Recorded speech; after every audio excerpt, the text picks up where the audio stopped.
Yo, yo, hello, hello. Welcome to Papa's Archives, where I tell stories I want to tell my kids, but maybe not necessarily at the dinner table.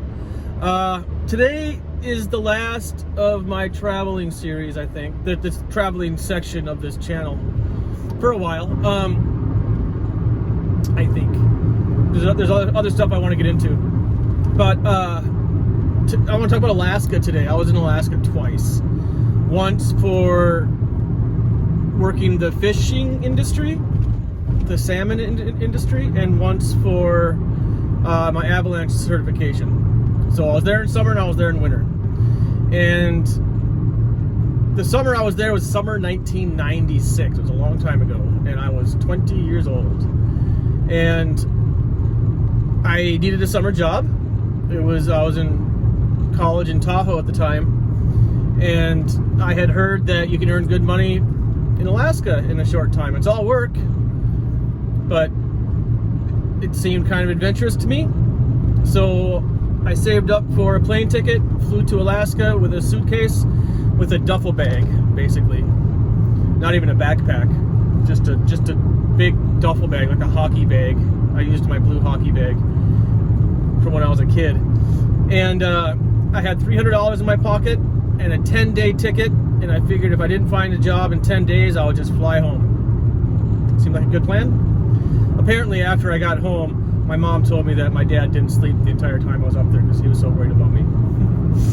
Sorry, Dad. Anyway, so I didn't have anything lined up. I had a book that I bought at the bookstore that outlined all the fishing companies.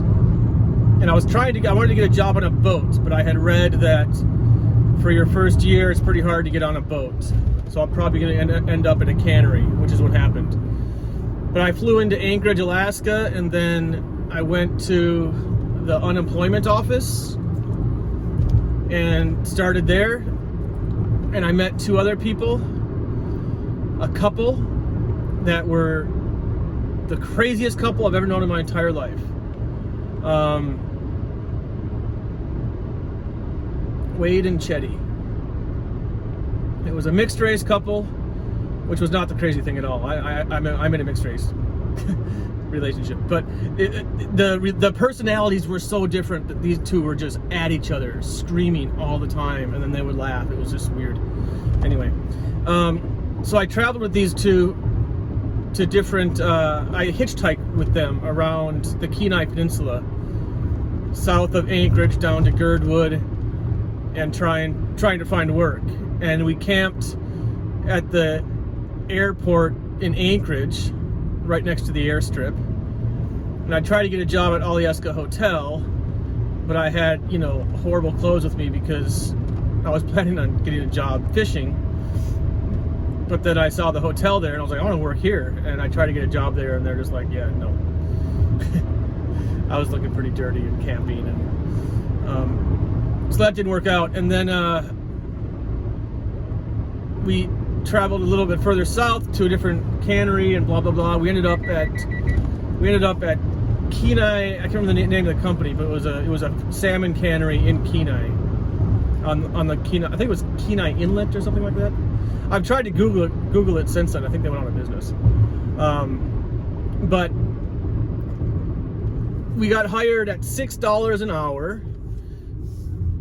And the first 40 hours of the week were $6, and every hour of overtime you worked after 40 hours was $9 an hour. So time and a half for overtime. So what we would do then is we would work 40 hours as quickly as possible. Like we would do 2 shifts, 16-hour days, Monday, Tuesday, Wednesday, and get that 40 hours out of the way so then we could work overtime. And we were working 16 hours a day, 6 days a week, 1 day off on Sunday, to go to town and go shopping and stuff. But that was my whole plan. I planned on working the entire time I was there. Because again, I arrived with $300 in my pocket and I left with $3,000, more than $3,000. Just a couple months later. And anyway, they didn't have housing there, so I brought a tent with me. And I didn't want to just live in the tent, but what they did is a tent city. For I don't know, 200 employees or 100 employees or something like that. We all had our own tents. Now the company they shipped fish. So they had on site, they had waxed cardboard that was essentially waterproof. And then they had shipping pallets, those wooden shipping pallets. And we took these shipping pallets and strung them together with rope and made basically walls with trees. The trees were the posts.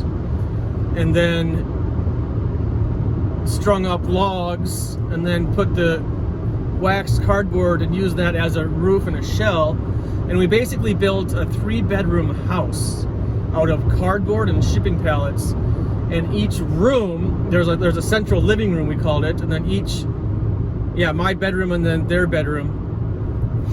My roommate's bedroom, I guess, was that married couple I was talking about. So it was like different rooms, but then inside those rooms we had our tents, so you still had privacy and stuff. And a local hotel owner came. They were cleaning their hotel, and in the parking lot of the fish cannery, he dumped off a bunch of mattresses, old mattresses from the hotel. So suddenly now I had a mattress underneath my tent. So I get my tent off the floor, and it was a nice soft, thing to sleep on. And we built a couch out of those wooden pallets, and I had my backpacking stove for cooking food. And we ended up just using a fire almost every night, except when it was raining. But the fish cannery would let us take home a fish each day to eat. And then, so we only were off for 8 hours a night. So, not much time to eat and sleep. I guess it was enough. I was young, 20 years old, so I was fine. But, the owner would give us fish. So I'd take a big salmon home each day. And I learned quickly that was happening, so I would just keep my tent stocked with like lemon and garlic. And I think that's it. And then I would just take this, it was a cleaned fish, no head and no guts. It was basically ready to eat. And I would just take that, wrap it in tin foil with lemon and garlic, throw it in the fire, and then the whole fish would cook, and I would eat like half of it. And then maybe the other half when I woke up in the morning. So I lived off of salmon. You'd think I would hate salmon now, because every day, 16 hours a day, I was swimming in salmon guts. I was eating salmon, and most normal people would probably hate salmon after that experience, but I still love salmon. And so we had these tent cities where we were sleeping, and there were like these 12, we called them the Mexicans, or like 12 or 16 dudes from Mexico. And they built a 2-story structure. Nobody had hammers or nails up there. They built a 2-story structure out of wooden pallets, waxed cardboard, ropes. It was amazing. I can't believe how industrious these guys were. And there was another group of people that they found a new growth area of the forest where the trees were thinner, because they were younger trees. They were just like 4 inches in diameter, and they would climb up these trees and then pull them down, not all the way to the ground, but just down enough to make 2 trees meet. And they tied all these trees together into like a dome structure, and then wrapped that with tarps. And then they all just slept on the floor inside this huge structure, like the size of my house. It was about the footprint size of my house. It was no 2 stories. It was just the ground, but it was this huge dome that they made by pulling trees down. It was amazing what people built to house themselves. But I worked in the cannery indoors, so these semi trucks, these huge trucks, would come with salmon from the marina. The boat would come in, dump their fish onto a truck. The truck would drive it 5 minutes to us, and then we would clean it, cut the head off, cut out the guts, clean it, and then freeze it. So we're all wearing rain gear all the time, because it's just wet and there's fish blood everywhere, of course. And I was mostly a stacker, meaning, there's 20 people on this production line. The fish come down, one guy would just go through this process, and the guys would cut it and clean it, pass it on, and then they would go down through different grading areas. They would get graded A, B, C, D according to quality and size and stuff like that. And then at the end of the belt, at the end of the conveyor belt, when the fish got to my station, my partner was at the belt, and he would grab the fish and hand it to me, and I would put it on a shelf, a stack of shelves, like 12 shelves that were on wheels, and then we would wheel that into the freezer. And I did that all day, 8 hours a day, every day. Super loud banging noises, super cold, because the fish are, they're basically in freezing water, 1 degree water, and then going right into the freezer. So it was pretty brutal work. And then after that 8 hours, my second shift was on the salmon roe area for the eggs, and that was a Japanese company, coincidentally. The Japanese boss was such a dick. We were not allowed to play music. We were not allowed to talk. We were not allowed to make any noise. So you had 20 people packing fish eggs into these little white boxes to be shipped over to Japan, and we weren't allowed to talk. Like, how do you? Oh, that was ridiculous. That was like torture in there. Anyway, that was my second shift every day. So 2 very, very, very different shifts. The salmon was super noisy, heavy, loud punk rock music, heavy metal music, people screaming and singing, and the work is so monotonous and so miserable cleaning fish. Like, you just create ways to make it fun. You become friends with your coworkers, you sing together, you joke together, and you play jokes on each other, and you just do things to make it fun. Otherwise you go crazy. But then we would get into the egg section, and it was like, shut up! Dude, how do you expect us to work like this, man? So that was tough, actually. I think that was probably harder than cleaning the salmon.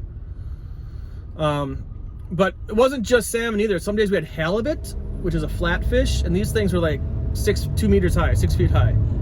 Huge things, several hundred pounds, 300-pound halibut.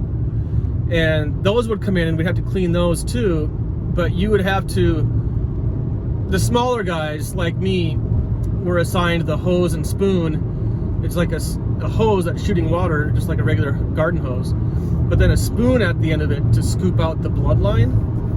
But the fish are so big, like I would have to crawl up inside this fish. It's twice as wide as me and taller than me. And I would have to climb inside this thing and rip the guts out with a spoon. And anyway, on the table, between us and the table was the gutter, where the water would run down and all the guts would run down to the waste. And everything just went down right in front of you, down the drain, the gutter drain. And there's eyes, halibut eyes would just go by, of course. And this one girl yells out, "If any of you guys eat one of those eyes, I will have sex with you right now." This dude across the table from me just grabs an eye, throws it in his mouth. Everybody just stopped and stared at him like, what did you just do? And then she was like, okay, break time, let's go. And then a few minutes later was break time, and those two just disappeared and went and did their thing. It was just the craziest. Everybody up there was nuts. I can see why my dad didn't sleep at night when I was gone, because he probably could just imagine how nuts everybody was. There was a guy who tried to beat me up in the break room. He was methed out or something, super high on something, and I don't know what happened. We were just in the break room hanging out, and he just came up to me and grabbed me by the shirt, and he started screaming stuff at me that he was gonna, destroy me or whatever. And this big dude, who I had never even spoken to, but people are cool in real life, he comes on over and he grabs this guy and he just pounds him, beats him unconscious, just punches him and punches him and punches him. The guy falls down unconscious. I guess he was still breathing, bloody just bloody face, blood all over the ground. And I was just standing there like, holy cow. And then break was over and we just went back to work. And I never saw that bloody pulp guy again. And that big guy, I just said, thanks, dude, I guess, for, protecting me against this guy. But Jesus, did you destroy him? And then that guy was like, yeah, no problem. And then we never spoke again. Nuts. So that was Cannery life. Cannery life was like, you just imagine it's just people who just got out of prison, college kids looking for a summer adventure like me. You're basically homeless for the summer, living in a tent and working 16 hours a day. In the end, it was worth it because, again, I left with more than $3,000. I think it was like $3,500 or something I got home with, which is a pretty good catch, was a pretty good catch at that time when you're 20 years old before going back to school. But as soon as I arrived at that cannery, I discovered, I realized I was going to be, all of my clothes were going to just smell like fish. So within a day or two, I realized I had to like secure my departing clothes, the clothes I was going to leave with to the airport. So I got a couple trash bags and I put one outfit, one set of clothes inside the trash bag, wrapped it in duct tape like a basketball, and then put it in the corner of my tent, and it just sat there for the remaining 2 months or whatever it was I worked, 2.5 months of work. It just sat there until it was time to leave, and when it was time to go, I had access to showers. I showered every day, but still, like, it was just, your clothes just got destroyed. Even though you're wearing rain suits all day, every day, it's just, you're swimming in fish blood. There's no way around it. So, on the day that I left, the college boys drove me to Anchorage. There's only a few people had cars there. Most of us didn't have cars. And we did a road trip to the airport. They drove me up to the airport and they got me drunk on the way up there. But when I left, I took everything I had and threw it in the garbage and put on that fresh set of clothes and just grabbed my last money, put it in my pocket, got on the airplane and flew home with nothing except the cash. So that was a successful haul. But when I was down there, we were driving back to the airport, and I remember seeing this eagle, this huge eagle flying like right up. We're going by the Kenai River, and this eagle, we're just watching it kind of hover around, and it just dives down and picks up this big salmon with its claws and just flies away like something on TV. It was amazing how beautiful that was. I saw a lot of moose. There was a moose track outside my tent one day. I crawled out of my tent and there was a moose print.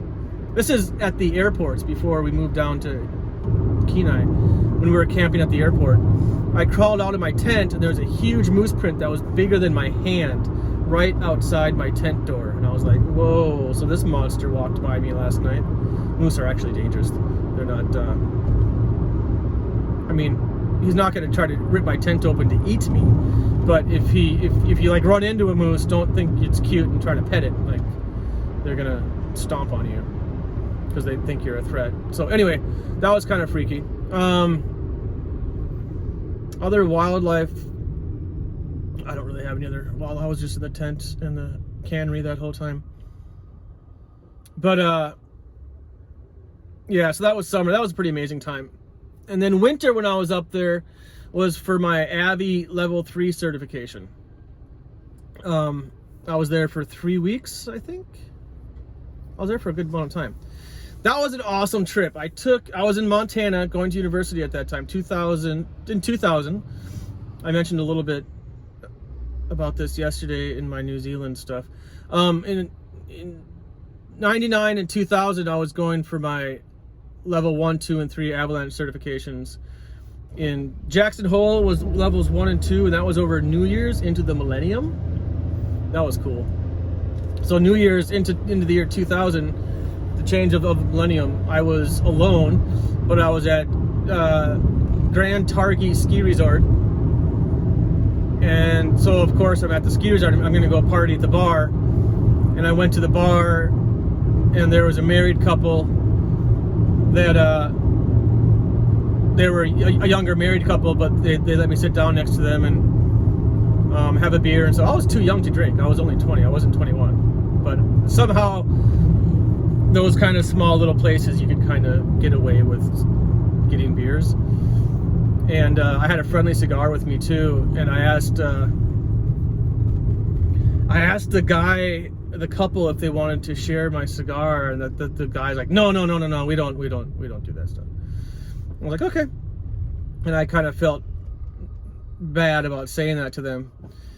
And then a few minutes later, while we were having our beers, he had to go to the restroom, and his wife is like, "Can you give me some of that cigar?" So we snuck out back, and it was kind of funny. So she got to take a little bit of that, and the rest of the night was just New Year's night, and there's live music, and that was cool. But then January 2nd was the start of my Avalanche course at Grand Targhee Ski Resort, or was it Jackson Hole? I think it was at Jackson Hole, but I was at Grand Targhee for the day prior to ski. Anyway, so then the level 3 was in Alaska, and that was in January or February. I can't remember. But anyway, that was an opportunity to go fly in a helicopter. So I was all over that. But to get to Alaska, I took the Amtrak train from Bozeman across Montana and Washington, across the northern US over to Seattle. And then flew from Seattle up to Anchorage. And then my return home was the same thing again. Flew to Seattle and then took the train over to Montana. So it was fun to ride the train. I've never ridden a train before. You do all the time here in Japan. But those trains, like the cross country, that's like taking a train from Hokkaido to Okinawa. Like it was like 3 days. So that was an adventure in and of itself. And then in Alaska, one of the students in the Avalanche course, I think there's like 12 of us, he offered me his couch to sleep on, so I didn't have to pay for a hotel, which was nice. Again, I was a broke college boy. And this is the next, what?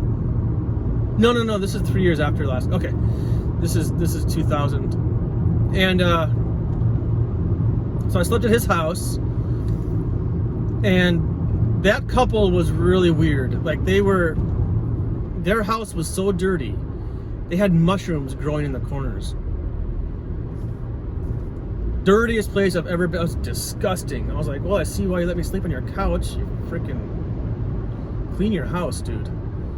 So I was cleaning their house because I couldn't handle it. Cleaning their kitchen and doing the cooking and stuff because these guys were just living like animals. And I mean, Alaska's a pretty wild place. There's a lot of characters up there. And this is just another example of a different type of character, I guess. But, the Avalanche course was pretty, like, the first day, the first thing out of our instructor's mouth was, excuse me, I can't remember exactly what it was, but it was along these lines. He was like, sorry for being such a bummer to all your guys' dreams, but I highly recommend you don't get into this industry. If the avalanches don't kill you, then the helicopters will. And it was just like this, whoa, okay. Well, the week before that, Alaska had their biggest avalanche cycle in like 100 years. And our instructor worked for the Department of Transportation, and he was also the head guide for the heliop that we were flying with. And he was working on clearing the roads during a blizzard. So he's driving a snowplow truck, and his buddy, his partner, was in another truck right in front of him, and he watched an avalanche come down the mountain, hit his truck, push his truck out into the ocean, and that's it. The guy died. So our instructor was just traumatized. You know, just a week prior, he just lost his buddy. It could have been him, to an avalanche. And here we are like, yeah, we want to study avalanches to be heli guides. And he was just like, oh, this is just ridiculous. He just thought it was the stupidest career choice in the world. And I got to admit, he really turned me off from it. He really made me not want to do it anymore. But here we are, we're there for a week in Alaska to study snow. So we studied snow. And, you know, I only got one heli run in that day, that whole trip, because the course was pretty time consuming and my money was pretty tight being a college boy. It is what it is. But I got some backcountry skiing and hiking and skiing. And Kenai, the road, Kenai Highway, maybe it's called, down to Homer from Kenai. When I was there, I said, this has got to be the best roadside skiing in the world. Because you're on the highway, and right next to the highway is the base of the mountain. And that base of the mountain, that mountain goes up 2,000-3,000 vertical feet. Just straight up. Like, you don't have to approach anything. There's no walk into the forest to get to the mountain. There's none of that. You just get out of your car and start climbing right up. And then the skiing is just phenomenal. So, I mean, yeah, if you ever have the money to go heli skiing, go heli skiing, of course, but you don't have to have money to go ski Alaska. You can just fly there, rent a car, get a cheap hotel somewhere, and just climb. It's 2-hour, 3-hour climbs for phenomenal, world-class lines. Like, I wanted to move there as soon as I started skiing these lines. And again, this is back in 2000, kind of before the digital camera era. So I have slide film, but I don't have any photos to share with anybody anymore. It was a different time. But I mean, you can Google it. But if you want to ski Alaska on the cheap, the Kenai Peninsula, there's got to be more that I don't know about. There has to be 100 times more roadside skiing areas that I'm not even aware of. That place is just gigantic. There's so much to do. Yeah, so it was kind of hard.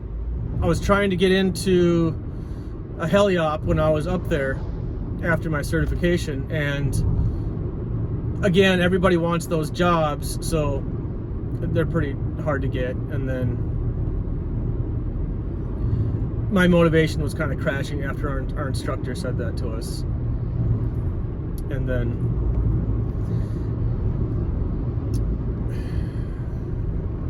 I know of people who have died in avalanches, and I've ridden avalanches.